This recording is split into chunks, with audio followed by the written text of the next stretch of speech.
The Yanks laughed at the SAS instructor. 6 weeks later, they begged him to teach them everything. 12 American Green Berets arrived at the British Jungle Warfare School expecting a 6-week diplomatic handshake in uniform. Their instructor was a sergeant from the farm, Special Air Service. He told them to plan 8 hours for a 4-kilometre patrol. They laughed at him. He let them. What happened in the forest that afternoon is why none of them laughed again for the rest of the course. Chapter 1. The Laughter. Changi, Singapore. Autumn. 1962. The transport aircraft touches down in the gray morning heat, and 12 American Green Berets step onto the tarmac with the particular ease of men who have already decided how this is going to go. They are from the 5th Special Forces Group, hand-picked. Every one of them has survived advisory missions in the Mekong Delta, where the water runs brown and the tree lines hide things that kill you without warning. They are not tourists. They are not here to be impressed. They have been sent to attend a 6-week course at the British Far East Land Forces Jungle Warfare School at Kota Tinggi, and most of them have already concluded, somewhere over the Pacific, that 6 weeks is a generous allocation for what is essentially a diplomatic handshake in uniform. The Bedford truck that collects them from the airfield takes 2 hours to reach the school. The men joke in the back. Someone produces a deck of cards. Staff Sergeant Ray Kowalski, the senior non-commissioned officer in the group, writes a letter home. He describes the British soldiers he expects to meet as old men afraid of tripping, and tells his wife he will be back before she has time to miss him. He is not entirely wrong about the old men part. The British instructors waiting. For them at Kota Tinggi do not look like warriors. They are lean to the point of wiry, most of them barely over 11 stone, their faces carrying the particular weathered quality of men who have spent years somewhere the sun does not let you forget it. Their uniforms are faded greens, patched and restitched and patched again. Their boots are canvas and rubber, soft-soled affairs that Kowalski later describes in a letter as something you would wear to mow a lawn on a Sunday afternoon. Their rifles are self-loading rifles. The Commonwealth standard since 1954. Heavy, long, semi-automatic only. By American standards, a generation behind. The lead instructor is a sergeant from the Special Air Service. He has spent 3 years in the Malayan interior. He does not introduce himself with his decorations or his operational history. He simply stands at the front of the briefing room and looks at the 12 Americans for a moment before speaking. The first exercise, he tells them, is a patrol. 4 kilometers through primary forest, south of Kota Tinggi. Plan for 8 hours. 8 hours, he says again, for 4 kilometers. The Green Berets laugh. Not quietly, not politely. They laugh the way men laugh when someone has said something that confirms what they already believed. The sergeant waits for it to finish. He does not look offended. He does not argue. He does not explain. He says, "Right then, try it your way first." And this is the moment, though none of the 12 men in that room understand it yet, where the education begins. Not with a lecture. Not with a demonstration. With permission. The sergeant is not giving them rope because he is generous. He is giving them rope because he already knows exactly what they are going to do with it. 3 hours into the patrol, he is going to appear out of nowhere beside their pointman, and the laughter is going to stop. Chapter 2. You sound like a lorry. The Green Berets move at their standard patrol pace. Approximately 100 meters per hour through thick vegetation. Good noise discipline by their own standards. Rotating pointman. Security halts every 15 minutes. They are confident. They are professional. And they are absolutely certain they are proving a point about American competence in difficult terrain. They are doing all of this correctly by the doctrine they have been trained in. And the doctrine they have been trained in is in this forest, at this hour, going to get them killed. 3 hours in, the British sergeant appears beside the American pointman. Nobody heard him come. Nobody saw him move. He has been paralleling their patrol at a distance of less than 20 meters for over an hour. Not a single Green Beret detected him. He reaches out and taps the pointman on the shoulder, and the American nearly shoots him. "You have been dead since the first hour," the sergeant says. "I have had eyes on your patrol since the ridgeline." "You sound like a lorry driving through a greenhouse." He is not exaggerating. What follows is not a dressing down. It is something more uncomfortable than that. It is a precise, methodical, entirely unemotional explanation of exactly what 12 trained soldiers have been doing wrong. Each item delivered without condescension, but also without softness. The way a man explains a problem he has been watching other people make for years.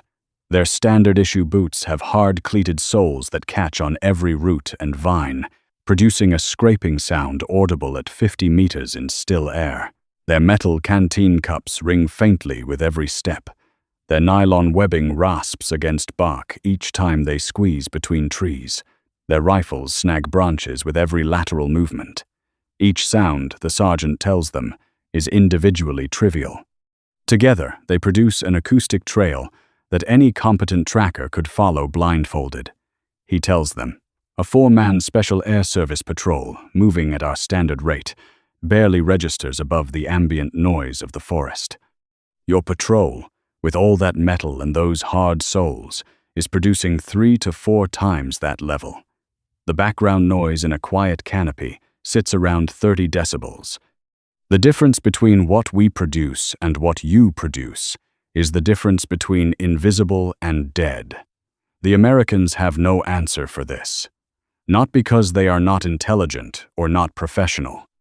Because no one in their entire training pipeline has ever measured the baseline acoustic output of their equipment, their footwear, their weapons, their very method of walking, and told them it was a liability. They have trained in noise discipline, hand signals, no talking, careful movement.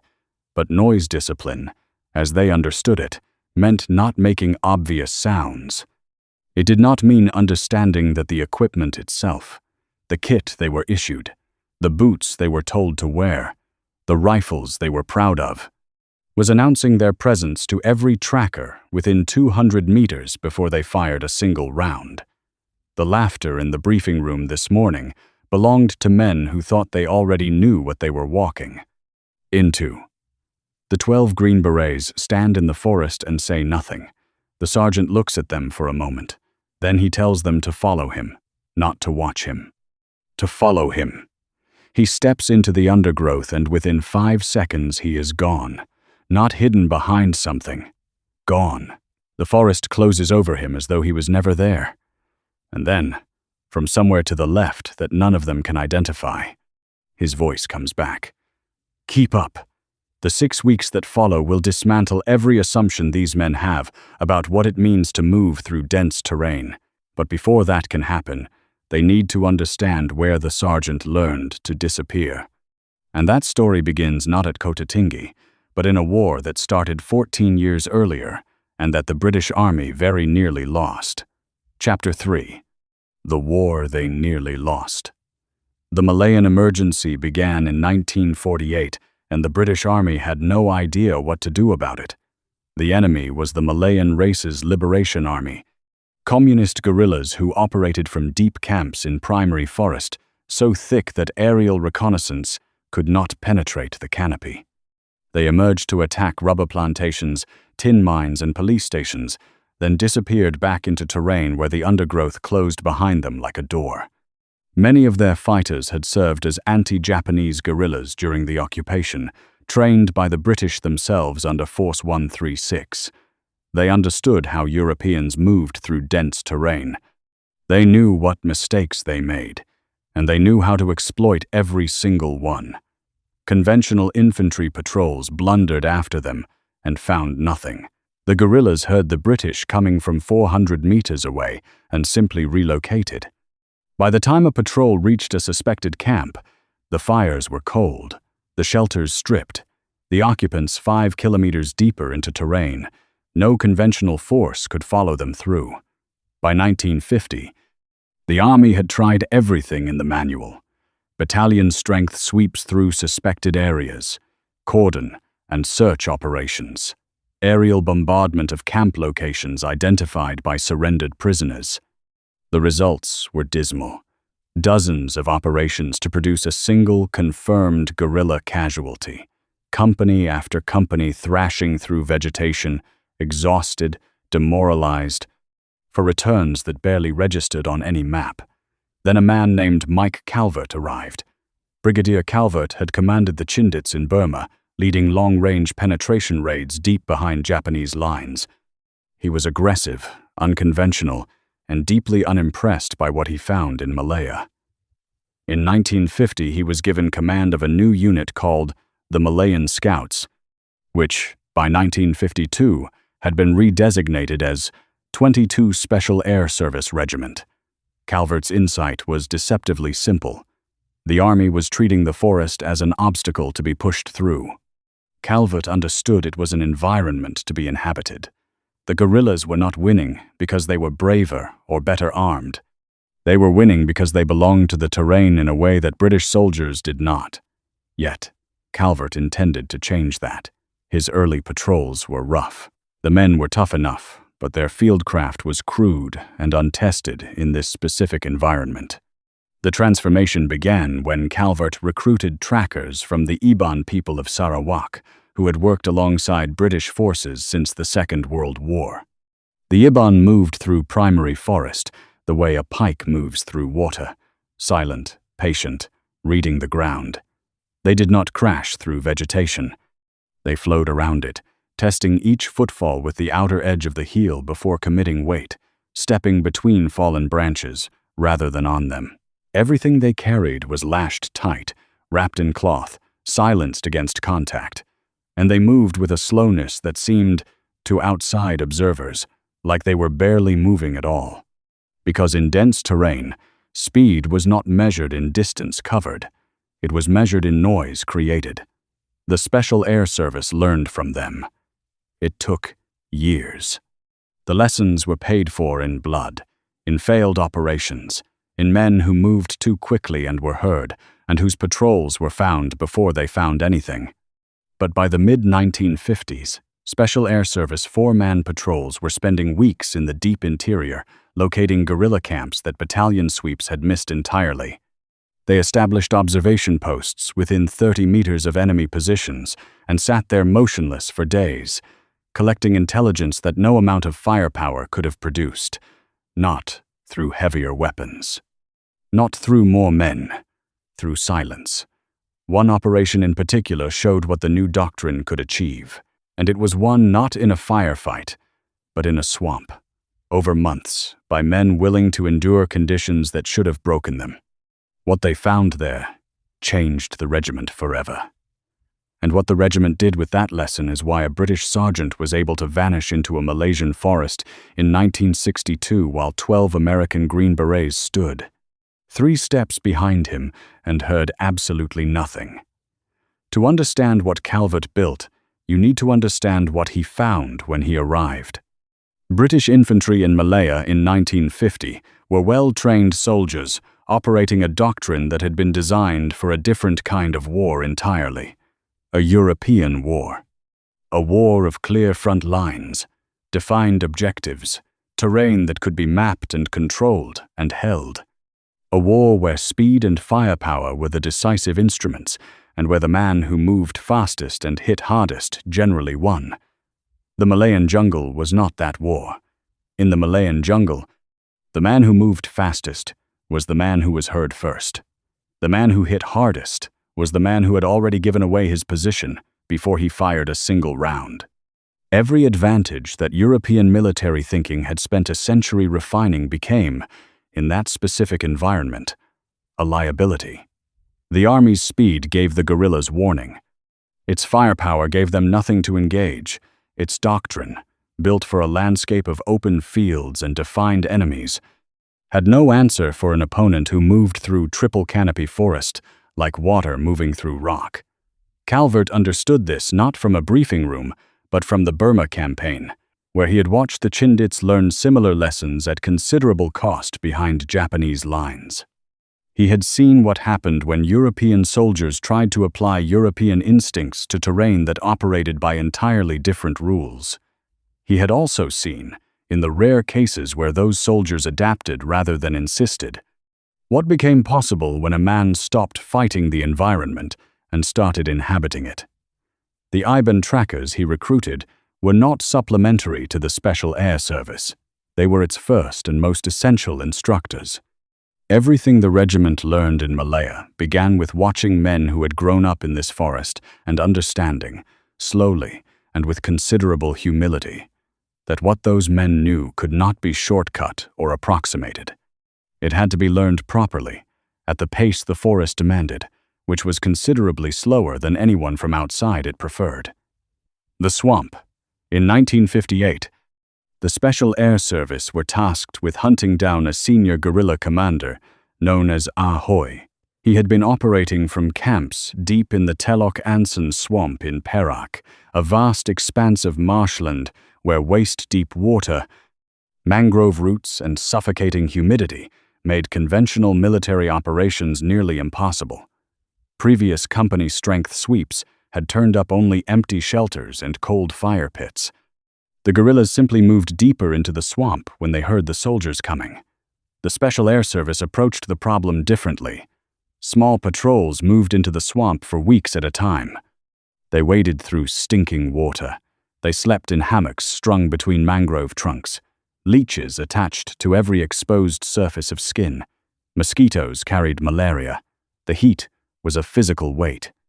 And through all of it, the patrols maintained absolute silence, moving at their standard rate through terrain that punished every step, mapping guerrilla routes and identifying supply lines that the guerrillas believed were invisible. This is worth sitting with. These were not men enduring hardship for its own sake. They were enduring it because endurance was the instrument. The guerrillas believed the swamp was impenetrable because no conventional force would stay in it long enough to learn it. The Special Air Service stayed in it long enough to know every route, every camp, every pattern of movement. They became, over months of patient presence, more familiar with the swamp than the guerrillas who thought it belonged to them. The cumulative pressure of patrols systematically closing the net broke the guerrilla will. Ahoy's group became the last significant guerrilla force to surrender during the emergency.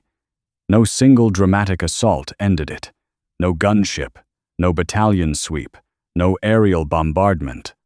Patience sustained over months achieved what firepower could not. The lesson the regiment drew was direct and unambiguous.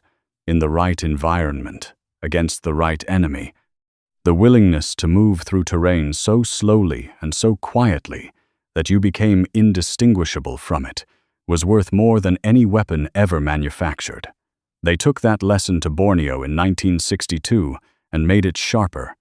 Still, the Indonesia-Malaysia confrontation is one of the most successful military campaigns in British history, and almost nobody outside specialist military circles has heard of it. Indonesia's President Sukarno attempted to destabilize the newly formed Federation of Malaysia by sending troops and irregular fighters across the border from Kalimantan into British-protected Sarawak, Sabah, and Brunei. The Special Air Service were deployed along 1,000 miles of border through mountainous terrain smothered in canopy so dense that visibility rarely exceeded 15 meters. Their mission was to establish observation posts, track Indonesian incursions, and conduct cross-border raids so secret that the British government denied they existed until documents were declassified in the 1990s. These were the Claret operations. And they required the regiment to spend weeks at a time deep inside Indonesian territory, invisible and entirely self-sufficient. It was in Borneo that Special Air Service fieldcraft reached its sharpest form. The weight discipline was almost religious. Every item a man carried had to be justified before a patrol departed. Rations repacked from tins into lightweight cloth bags. Water in soft bladders, not metal bottles. Ammunition limited to what was strictly necessary. Typically, 120 rounds per man for a 3-week deployment. 120 rounds. American military planners issued 400 rounds for a 3-day operation and considered it conservative. The contrast was not a matter of opinion, it was a statement of doctrine. The Special Air Service did not plan for firefights. They planned to never be detected at all. If you needed 400 rounds, the mission was already over. You had been found. And being found, in the deep Borneo interior, meant men in boxes going home. The walking technique alone took weeks to master. Heel first, outer edge making gentle contact. Weight transferred slowly, feeling for anything unstable beneath the sole. If the ground felt wrong, the foot was withdrawn and placed elsewhere. Each step took 2 to 3 seconds in clear ground. In thick undergrowth, it could take 5. On the 16th of February, 1965, the doctrine was tested in the most violent way possible. And 2 men bled in the undergrowth for 36 hours and proved, without intending to, that what the regiment had built in those years of patient learning was not technique, it was character. The weight discipline in Borneo also exposed something important about the difference between how the Special Air Service. Most other armies understood the relationship between a soldier and his equipment. Most military thinking in the 1960s treated equipment as advantage. More rounds meant more firepower. More firepower meant more survivability. The logic was self-evident to anyone who had not yet been in the specific environment that invalidated it. The Special Air Service had been in that environment for over a decade. They had learned that in dense terrain, every kilogram a man carries above the minimum necessary is a kilogram working against him. It slows him down. It increases the noise he produces with every step. It compresses the gap between what his body can sustain and what the patrol demands of it over days and weeks of continuous operation. It reduces the margin. And in the kind of operations the regiment ran in Borneo, the margin was everything. 120 rounds per man was not a concession. It was the operationally correct number for a patrol that intended never to be found. It was the number that said, clearly and without apology, that if you need more than this, something has already gone wrong and more ammunition will not fix it. The Americans who heard this number in cross-training programs found it genuinely difficult to accept, not because they were inflexible, because it asked them to trust a logic that ran counter to every instinct their training had built. The Special Air Service had arrived at that number through years of operational experience that produced the only kind of certainty worth having. The kind you earn by being wrong first and understanding exactly why. Chapter 5. Melancholy Mountain. An 8-man patrol under Sergeant Eddie Lilico was ordered to cross the border from Malaysia into Indonesian Borneo to reconnoiter a section of the Sakayan River, where intelligence had identified Indonesian troops using the waterway to transport supplies. The patrol crossed at a point known as Melancholy Mountain, stashed their rucksacks at a lying-up point, and Lilico took a 4-man team forward to scout an abandoned camp they had found the previous day. Trooper Jock Thompson was on point. As he moved around a clump of bamboo, an Indonesian patrol opened up with automatic fire at close range. A round struck Thompson in the left thigh, severing his femoral artery. Lilico shifted right to engage. Before he could fire, the Indonesian lead scout shot him through the left hip. 2 men down, 4-man patrol, deep inside enemy territory. No immediate support. What happened next is what makes this action one of the most studied in Special Air Service history. Thompson, despite a severed artery and a shattered leg, picked up his rifle and killed the Indonesian soldier who had just shot Lilico. Both wounded men continued firing, forcing the Indonesians to pull back. The 2 uninjured troopers broke contact and moved to the emergency rendezvous following standard operating procedure. And now Lilico and Thompson were alone, both bleeding badly. Both deep inside Indonesian Borneo. Lilico, unable to stand, made a decision that the regiment would talk about for decades. He had a rescue beacon. If he activated it, the signal would draw the Indonesians directly to his position and compromise the rest of the patrol. He switched it off. He chose to bleed in silence rather than endanger his men. Then he began dragging himself toward the border, inches at a time, moving only when surrounding noise covered the sound of his body against the ground, pausing for 30 minutes or more whenever he heard movement nearby, lying completely still while Indonesian soldiers searched the undergrowth around him. Thompson, meanwhile, applied a field dressing to his own leg, administered morphine, and lay motionless. Indonesian soldiers searched the area around him. They passed within meters of his position. He could hear their boots, their voices, the click of their equipment. He did not move. He did not call out. He lay still for the better part of 2 days, bleeding and doped on morphine, while the enemy searched the undergrowth within arm's reach of him. Liliko was eventually found by Gurkha soldiers sent to search for the patrol. He had been bleeding in the undergrowth for 36 hours.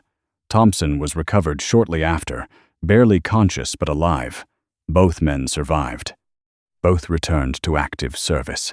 Liliko received the military medal. Thompson, a mention in dispatches. Liliko went on to serve 33 years in the regiment before his death in 2016. But the lesson the regiment drew from the action was not about the firefight. It was about what came after. Thompson survived because he could lie motionless for 2 days while the enemy searched for him. That is not a natural human capability. It is trained. Trained through thousands of hours of practice in the specific and unglamorous art of doing absolutely nothing, silently, for longer than seems humanly bearable. The Special Air Service did not produce men who were trained to fight and then also trained to be still. They produced men for whom stillness was the primary weapon, and everything else, the shooting, the navigation, the fieldcraft, was secondary to the foundational discipline of becoming invisible in an environment that wanted to expose you. This was the doctrine. And it was this doctrine, proven across 12 years of continuous operations in Malaya and sharpened further in Borneo, that the British sergeant brought to the training school at Kota Tinggi in 1962, the same doctrine that 12 American Green Berets had laughed at in a briefing room that morning. The laughter was gone now. But the reckoning was not finished, because 5 years later, in the jungles of Vietnam, the Americans were going to discover exactly what it cost to learn this lesson the hard way instead of the easy one, and the cost was measured in names on casualty lists. Chapter 6. The Cost of Not Listening. By 1967, American Special Forces in Vietnam were facing the same problem the British had solved 15 years earlier in Malaya, and they were paying for the solution in blood. The Military Assistance Command Vietnam Studies and Observations Group was running the most dangerous missions of the war. Small teams inserted deep behind enemy lines for reconnaissance and direct action. The men were well trained and ferociously committed. They were also being detected, tracked, and ambushed with a consistency that defied every countermeasure the Americans tried. The problem was acoustic signature, not the obvious kind, not gunfire and shouting. The constant low-level noise that 6 men carrying nearly 200 kilograms of collective equipment generates simply by existing in dense vegetation. Metal clips against metal buckles, nylon webbing scraping bark, hard-soled boots catching on roots, the audible hiss of a radio in otherwise silent air, a rifle barrel over a meter long dragging against bamboo with every step through thick growth. Each sound was individually tiny. Together, they created a signature that Viet Cong trackers, who had spent years learning to read the soundscape of their own terrain, could identify from hundreds of meters away. Teams were being found before they found anything. The contacts were almost always initiated by the enemy. The ambushes were almost always successful. American commanders tried everything. Experimental acoustic sensors, infrared detection, reduced team sizes, Native American advisors to teach counter-tracking techniques. The detection rates barely shifted. By early 1968, senior commanders were quietly discussing whether reconnaissance operations in certain border areas should be suspended entirely. The cost in lives had become, in the clinical language of military planning, unsustainable. The Australians had already solved it. The Australian Special Air Service Regiment, which had learned its fieldcraft directly from the British through exchange programs and joint Borneo operations, had adapted the British doctrine for Vietnam's specific conditions. Operational reports from 1968 showed Australian patrols completing reconnaissance missions at roughly double the American success rate. The proportion of contacts initiated by the enemy, the critical measure of who was detecting whom, was dramatically lower for Australian patrols than for American ones. The Australians were not merely surviving. They were operating in a different category entirely. The secret was everything the Americans had been shown at Kota Tinggi in 1962 and had chosen not to take seriously: slower movement, lighter loads, obsessive sound reduction, canvas pouches instead of metal, taped buckles, soft-soled boots, no dog tags, and above all, the patience that looked from the outside like paralysis until you understood what it actually produced. When General Creighton Abrams requested cross-training between American and Commonwealth units in 1968, the program that resulted was, by several accounts, deeply uncomfortable for the Americans involved. Not because it was physically harder. It was uncomfortable because it required them to abandon instincts that had been reinforced since their first day in uniform. An Australian instructor laid a standard American rifle on a table beside a modified British weapon with a shortened barrel. The American rifle measured 99 centimeters. The modified British weapon measured 85. The Americans in the room shrugged. 14 centimeters, the instructor said, is nothing. Until you understand what it costs. In thick growth, he explained, a patrol makes contact with surrounding vegetation on average 200 times per 100 meters of movement. A shorter weapon reduces those contact points by 40 to 50%. Each avoided contact is one fewer sound. Over 1,000 meters of patrol movement, that is hundreds of sounds that never happen. Hundreds of moments where the enemy does not hear you coming. A Green Beret captain objected. You are losing muzzle velocity. You are losing accuracy beyond 200 meters. The instructor did not argue. He asked a question. How many of your firefights in this country have taken place beyond 50 meters? Silence. They all knew the answer. Almost none. The dense growth that defined the operational environment limited sight lines to 30 or 50 meters at most. The Americans had been optimizing their weapons for open-field engagements that never happened, while generating noise signatures that got their men killed before any engagement could begin. The resistance was fierce because it had to be. American military identity was built on firepower and speed, and the aggressive application of both. The idea that slower was better, that carrying less ammunition was an advantage. That the correct response to proximity with the enemy was to sit motionless rather than engage. These concepts scraped against decades of institutional thinking. One American officer described the Commonwealth method as professional hiding. He meant it as an insult. The British and Australian instructors took it as a compliment, but the numbers were beyond argument. The American units that refused the Commonwealth doctrine continued to suffer the same casualty. Rates they had been suffering before the cross-training program began. The units that adopted it did not. The difference was not marginal. It was the kind of difference that shows up clearly in operational data and that senior commanders notice, even when the institutional culture resists the explanation for why it exists. What the data showed was that the Commonwealth approach to movement in dense terrain was not a stylistic preference or a cultural habit. It was the operationally correct answer to a specific problem in a specific environment. The British had arrived at that answer through 14 years of continuous operations in Malaya and Borneo, paying for every insight with operational failure or with blood. and refining the doctrine until it worked with the consistency that only comes from that kind of testing. The Americans had been shown the answer in 1962 at a jungle warfare school in Malaysia and had laughed.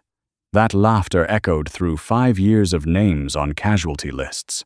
The men who eventually accepted the doctrine, who stripped their kit down and slowed their movement and taped their buckles and learned to hold a footfall in the air for 3 seconds before committing it to uncertain ground, those men came home at a meaningfully higher rate than the men who did not. That is the entire story. Not a story about British superiority as a national trait or as something innate. A story about experience. About what 14 years of fighting the right enemy in the right terrain teaches, and about what it costs when that knowledge is offered to someone who is not yet ready to hear it. Chapter 7. What the numbers said. American teams that adopted the Commonwealth methodology saw detection rates drop. Casualty rates fell. Intelligence collection improved. The classified after-action reports, not declassified until the 1990s, documented a transformation that some veterans later described as the most significant tactical shift of their careers: learning to be still, learning that the absence of action was itself a form of dominance, that the ground did not reward aggression, it rewarded patience. The institutional resistance ensured the adoption was never universal. Some units embraced the doctrine completely, others refused to consider it. The gap between those two groups was measured in mission success rates and in names on casualty lists. The men who learned it came home at a higher rate than the men who did not. That is not an editorial judgment. It is what the operational data showed. The irony is sharp enough to draw blood.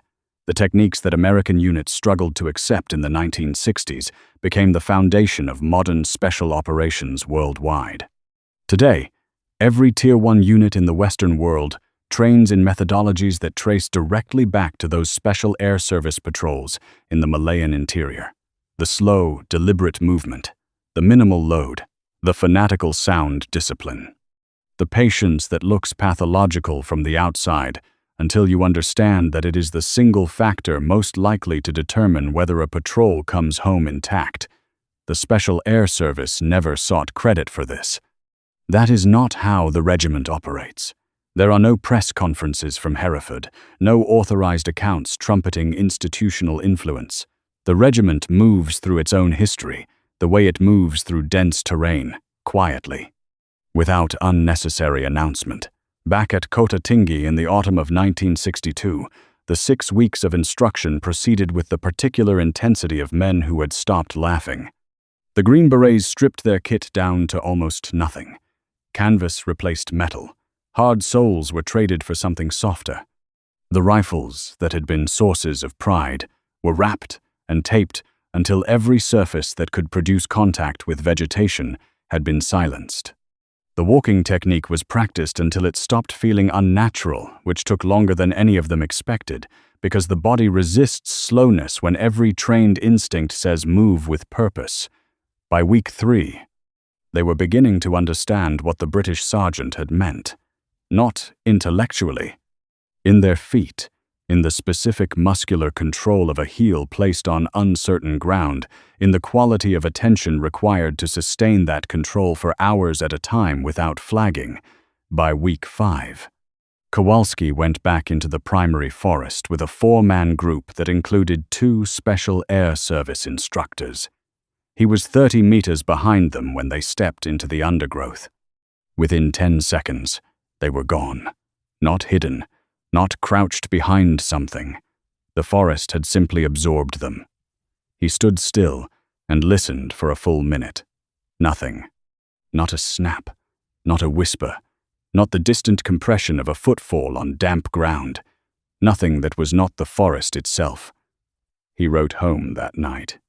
Not the letter he had sent 6 weeks earlier, full of easy confidence and mild condescension about old men and canvas boots. A different letter. The kind a man writes when something has shifted in how he understands his own profession. He described what he had just seen, or rather, what he had not seen. He wrote, "They were 10 meters ahead of me. I could have hit them with a thrown stone. Within 30 seconds they were gone. Not behind something. Gone. I stood there listening, and I could not hear a single sound that was not the forest itself. That was when I understood. We had been playing at soldiering in the trees. Those men belonged to them. Dense terrain does not care about budgets or doctrine or the confidence of men who have survived harder things. It does not care how quickly you can clear a room or how many enemy positions you have taken under fire. It rewards one thing only: the willingness to move through it so slowly and so quietly that you become indistinguishable from the environment itself. The Special Air Service understood that before anyone else. They learned it in Malaya, watching men they had trained hunt them through rubber plantations. They sharpened it in Borneo, lying motionless for days while Indonesian soldiers searched the undergrowth around them. They offered it to anyone willing to listen at a jungle warfare school in Kota Tinggi, and the first thing 12 American Green Berets did when they heard it was laugh. The laughter was understandable. The doctrine they were being offered contradicted almost everything they had been trained to believe about how professional soldiers move and fight and survive. It asked them to be slower, quieter, lighter, and more patient than any training system they had been through had ever required. It asked them to trust that stillness was a weapon. 6 weeks later, every one of them understood that it was the most dangerous weapon in that forest. And they had been walking past it for years. Who dares win?